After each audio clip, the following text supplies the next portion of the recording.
Sverma-Gauss law का numerical 13. Consider the following very rough model of beryllium atom. The nucleus has 4 protons and 4 neutrons confined to a small volume of radius 10 in raised to minus 15 meter. The two 1s electrons make a spherical charge cloud at an average distance of 1.3 into 10 raised to minus 11 meter from the nucleus, whereas the two 2s electrons make another spherical cloud at an average distance of 5.2 into 10 raised to minus 11 meter from the nucleus. Find the electric field at A और B part करने हैं तो पहला A part में a point just inside the 1s cloud. तो एक beryllium का एक रफ मॉडल दिया हुआ है यहाँ पे, एटॉमिक मॉडल, और उसमें बेरिलियम में यहाँ पे उसके न्यूक्लियस में 4 प्रोटॉन और 4 न्यूट्रॉन होंगे. न्यूट्रॉन पे कोई चार्ज नहीं और 4 प्रोटॉन मतलब उसमें पॉजिटिव चार्ज. अगर 4 प्रोटॉन हो गए तो उसमें इलेक्ट्रॉन भी 4 हो गए. और उसका डिस्ट्रीब्यूशन किस तरह से होता है तो ये होता है 1s2 2s2. तो 1 मतलब है पहली shell n is equal to 1 और ये होगी n इज इक्वल टू 2. पहले शेल में 2 इलेक्ट्रॉन यहाँ पे फिल हो गए और फिर रिमेनिंग इलेक्ट्रॉन दूसरे शेल में फिल हो गया. दूसरे शेल के 2s इस ऑर्बिटल में फिल हो गए.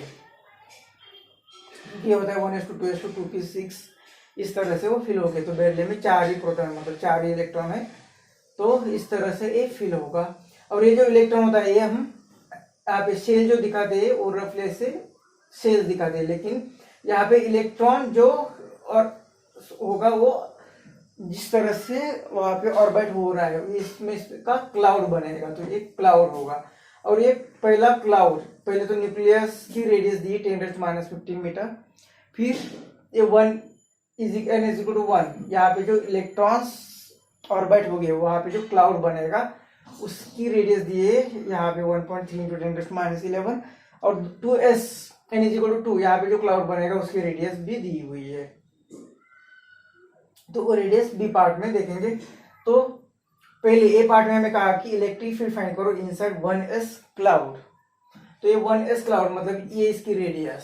तो इसके अंदर ये जहाँ पे उसके अंदर मतलब ये 1s क्लाउड कहाँ पे स्टार्ट हो रहा है तो इतने रेडियस पर वो स्टार्ट हो रहा है. तो यहाँ पे इस पॉइंट पर हमें इसके अंदर यहाँ पे हमें इलेक्ट्रिक फील्ड फाइंड करनी है. तो इलेक्ट्रिक फील्ड और या इसके अंदर चार्जेस है मतलब गॉस लॉ अभी तक हमने पढ़ा है.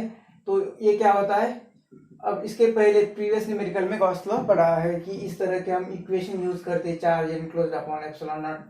तो ये ई और ds क्या होता है स्फेरिकल स्फीयर का गॉसियन स्फीयर का सरफेस एरिया होता है. ये होता है 4πr² is equal to charge upon epsilon naught. तो इलेक्ट्रिक फील्ड कितनी आती है 4πε0 q अपॉन r². तो ये हमने प्रीवियस कुछ न्यूमेरिकल में यहाँ तक पढ़ा है कि E इज इक्वल टू इतना आता है. अब यहाँ पे वैल्यू पुट करनी है तो E इज इक्वल टू इसकी वैल्यू 9 into 10⁻9 चार्ज. तो ये 1s क्लाउड जो होगा उसके इनसाइड मतलब इसके इनसाइड हमें इलेक्ट्रिक फील्ड फाइंड करनी है. तो इसके इनसाइड रेडियस जो 1s के पहले तक क्योंकि 1s यहाँ से स्टार्ट हो रहा है उसके पहले का डिस्टेंस कितना है सेंटर से तो ये होगा वो डिस्टेंस. तो वो डिस्टेंस हमें लेना है उसका स्क्वायर मतलब ये 1.3 into 1.3 और इसका स्क्वायर मतलब 10⁻⁻2. और ये चार्ज क्यू चार्ज कितना है तो आप इसके अंदर 4 प्रोटॉन्स दिए हुए हैं मतलब 4 इंटू प्रोटॉन मतलब 1.6 into 10⁻⁻19. तो ये electric field is equal to इसका इस पहले इसका मल्टीप्लिकेशन करते हैं तो 16 4 64 एक डेसिमल और फिर इसे 9 से मल्टीप्लाई किया तो 9 4 36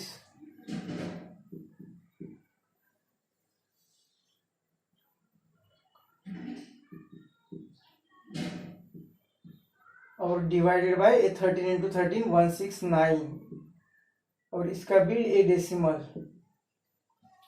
अब इनटू 10⁻⁻9 और ये माइनस मतलब ये -10 और ये ऊपर चले जाएगा तो +22 मतलब ये पहले -10 और +22 तो ये दोनों का डिवीजन करेंगे तो ये E इज इक्वल टू, तो यहाँ पे एक डेसिमल निकालेंगे तो यहाँ का भी एक डेसिमल आएगा, यहाँ का और एक डेसिमल, तो यही इतना आएगा। तो मतलब ये इंटू 10 करते इधर, इंटू 10, तो इसका डिवीजन यहाँ पे कर दिया तो ये आ रहा है 3.4 और इंटू ये 10, और ये आएगा 10⁻12, 10⁻12, सॉरी 10⁻+12 और यहाँ का एक 10, मतलब 10⁻13 न्यूटन पर कूलम।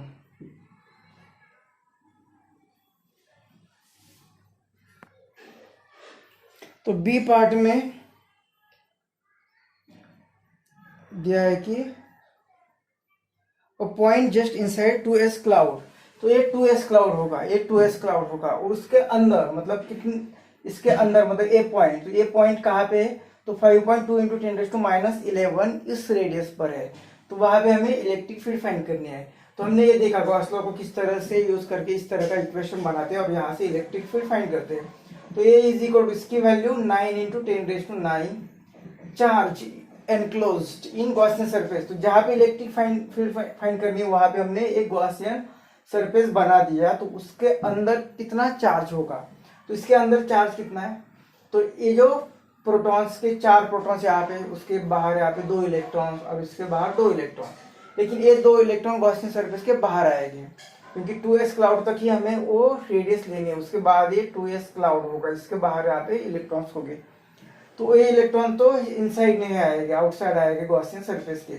गॉसियन सरफेस के अंदर टोटल चार्ज कितना आएगा, तो ये चार्ज, तो इसमें प्रोटॉन तो है और प्लस 2 इलेक्ट्रॉन यहाँ पे है, तो ये इस पर प्लस चार्ज, इस पर माइनस, और जो भी चार्ज होता है मैग्नीट्यूड सेम होता है, मतलब जैसे कि यहाँ पे 4, यहाँ पे जो भी चार्ज है Q माइनस ये 2Q, मतलब ये 2 चार्ज रहेगा, 2 चार्ज मतलब ये चार्ज कितना होता है, एक इलेक्ट्रॉन पे जो चार्ज होता है वो, तो ये जो टोटल चार्ज एनक्लोज्ड है वो 2 इलेक्ट्रॉन या 2 प्रोटॉन इतना चार्ज आएगा, मतलब 1.6 इंटू 10⁻19 इतना चार्ज आएगा। तो यहाँ पे 2 इंटू 1.6 इंटू 10⁻19 और डिवाइड बाई आर, ये आर कितना दिया हुआ है 5.2 इंटू 10⁻11, इसका स्क्वायर करना है तो 10⁻22। तो ये जैसे ये पहले भी किया था, तो इसका मल्टीप्लिकेशन ये 3.232 और इंटू 9, तो ये इलेक्ट्रिक फील्ड यहाँ पे आएगी 9 18 1 288 और इंटू 10⁻, ये +9 -19, तो प्लस -10 और इनका डिवीजन डिवाइड बाई ये 52 इंटू 52, इसका एक डेसिमल चला गया, यहाँ पे डेसिमल चला गया और यहाँ पे एक डेसिमल चला गया, तो यहाँ पे और 10 से मल्टीप्लाई करेंगे और इंटू ये 10⁻22 ऊपर चले गए तो +22। अब ये एक्चुअली इसका मल्टीप्लिकेशन नहीं करते तो भी ये कट हो जाता, ये यहाँ पे कट करते तो ये 4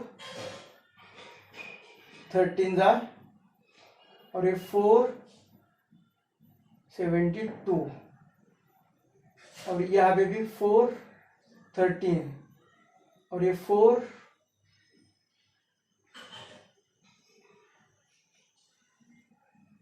तो ये E इज इक्वल टू तो 18/13, तो यहाँ पे कर दिया तो ये 18 पहले ये जो 18 यहाँ पे 13 से डिवाइड किया तो ये 1 पॉइंट आया, फिर 1 पॉइंट को क्या 13 ले लिया, मतलब ये इस 10 को जो ऊपर लिया था उससे मल्टीप्लाई किया तो ये आ गया 13, तो ये आया 1.05, मतलब इसे 1.1 लिखेंगे इंटू 10⁻, और इसका आया 10⁻12 न्यूटन पर कूलम।